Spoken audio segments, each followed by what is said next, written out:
People with a very different set of moral values might well have evolved. As Darwin himself wrote in The Descent of Man, if men were raised under precisely the same conditions as hive bees, there can hardly be a doubt that our unmarried females would, like the worker bees, think it a sacred duty to kill their brothers, and mothers would strive to kill their fertile daughters, and no one would think of interfering. For us to think that human beings are special and our morality objectively true is to succumb to the temptation of speciesism, that is to say, an unjustified bias toward one's own species. The objective worthlessness of human beings on a naturalistic worldview is underscored by two implications of that worldview: materialism and determinism. Naturalists are typically materialists or physicalists who regard man as a purely animal organism. But if there is no mind distinct from the brain, then everything we think and do is determined by the input of our five senses and our genetic makeup. There is no personal agent who freely decides to do something. But without freedom, none of our choices is morally significant. They're like the jerks of a puppet's limbs, controlled by the strings of sensory input and physical constitution. And what moral value does a puppet or its movements have? Richard Dawkins' assessment of human worth may be depressing, but why, on atheism, is he mistaken when he says, there is at bottom no design, no purpose, no evil, no good, nothing but pointless indifference. We are machines for propagating DNA.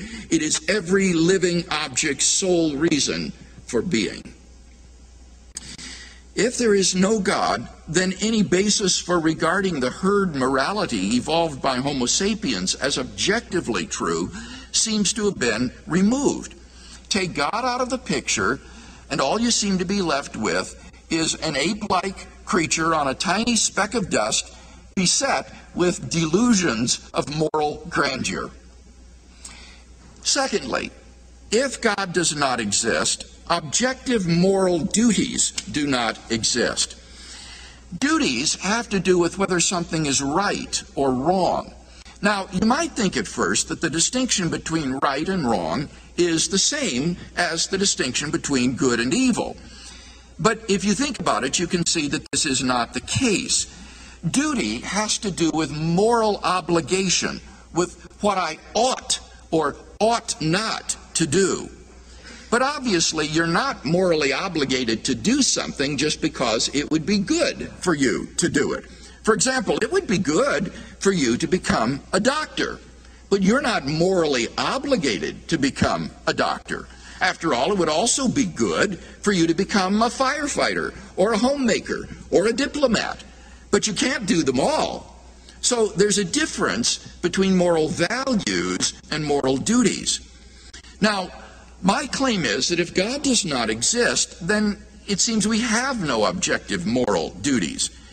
To say that we have objective moral duties is again to say that we have certain moral obligations regardless of whether we think that we do.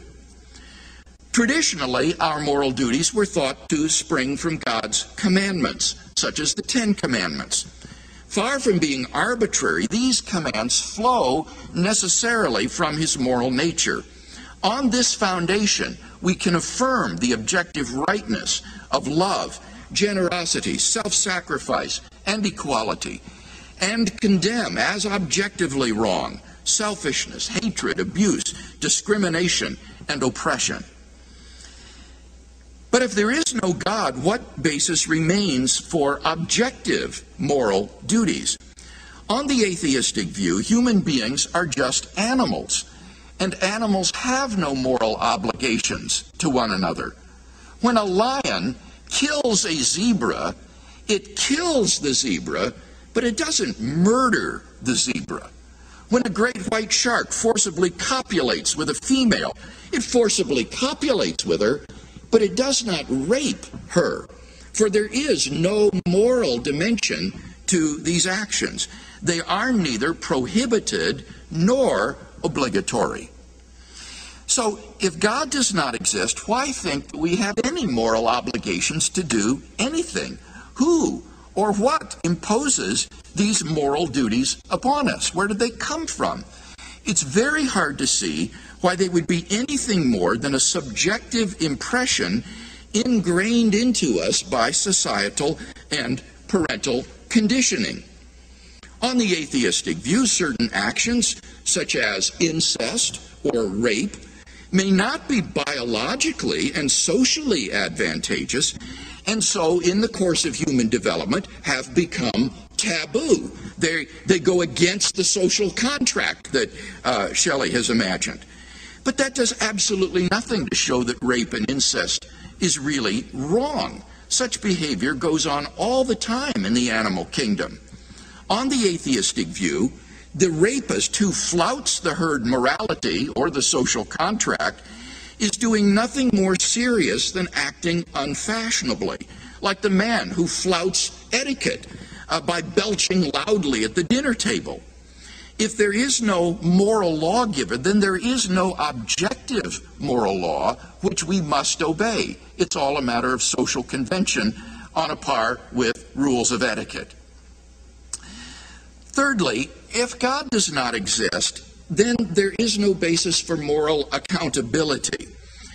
Traditionally, it's been held that God holds all persons morally accountable for their actions. Despite the inequities of this life, in the end, the scales of God's justice will be balanced. And thus, the moral choices that we make in this life have an eternal significance. But if God does not exist, what basis remains for moral accountability? Even if there were objective duties and values under atheism, they seem to be irrelevant because there's no moral accountability. If life ends at the grave, then ultimately it makes no difference whether you live as a Stalin or as a Mother Teresa. As the Russian writer Fyodor Dostoevsky rightly said, if there is no immortality, then all things are permitted. Given the finality of death, it really does not matter how you live. The state torturers in Soviet prisons understood this all too well. Richard Wurmbrandt reports, "The cruelty of atheism is hard to believe when man has no faith in the reward of good or the punishment of evil. There is no reason to be human. There is no restraint from the depths of evil which is in man." The communist torturers often said, "There is no God, no hereafter, no punishment for evil. We can do what we wish."